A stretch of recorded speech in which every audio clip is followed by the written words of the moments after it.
Hello and welcome to the CDO magazine series.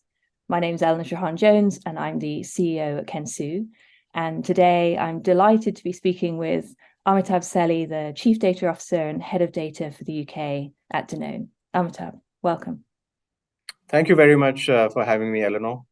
One area that's getting increased attention is the concept of data observability, the idea of continuous monitoring of the quality, health, reliability of your data. How would you define data observability? I think it's a extremely important and a relatively new and emerging topic for a lot of businesses. What data observability is what the classic adage is about: prevention is better than cure. I think it's the prevention part of it. So this allows businesses to be able to proactively and identify potential points of failure upstream relatively early, rather than dealing with the impact of not good data or issues that are usually notified or highlighted further downstream. So for me, data observability brings it far more upstream, brings the visibility of the points of failure, whether it's in the platform and or other dependencies. So that's how I see data observability. And it's a fairly new area. Is this something that you've started to develop a strategy for in 2023? Good question. I think it's very again top of mind, very present and aligned discussions on the subject. But in our specific case, I think, and many industries, there are other parts of the equation that need to be in place before you implement an observability strategy, i.e. culture being just one of them, but which is a pretty strong data-driven culture where I am currently. But there are other transformations that the business is going through. So I think all those bits need to align before we introduce data observability. But I think it is very much part of the strategy and the thinking. But perhaps what I'm saying is not a roadmap yet on the implementation. So, because a lot of people are asking these questions, what you talked about in a way laying the foundations. What do you see as those, foundational steps? You mentioned culture that need to be in place. What are some of the other foundational steps that you think are important in order to be successful in any strategy moving forward?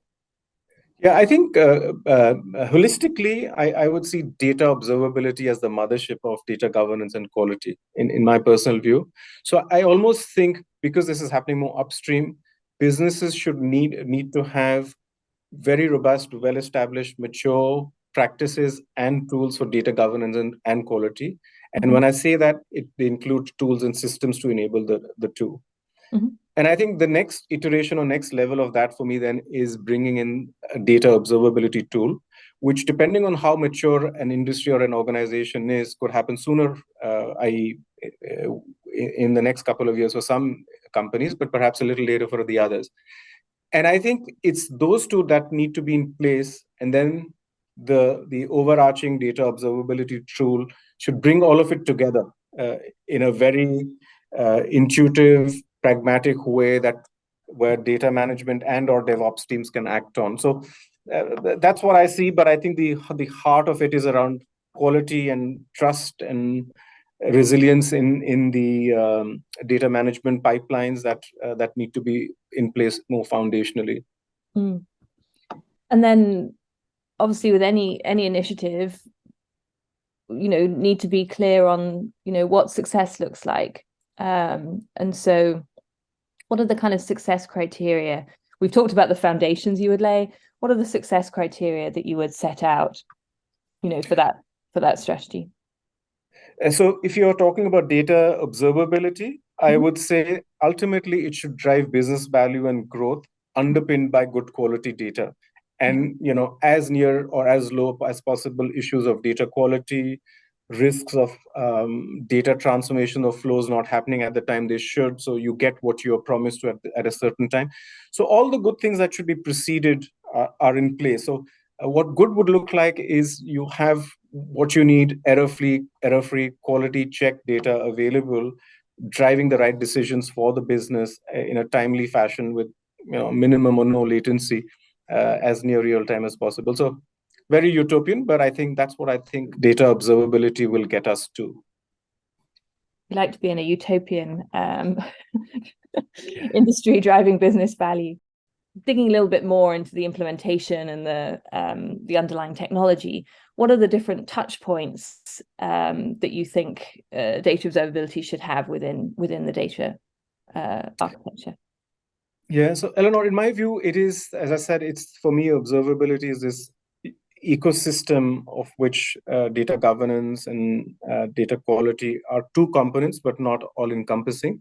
It really should touch the platform and be built around the platform that is fundamental to data management in a business.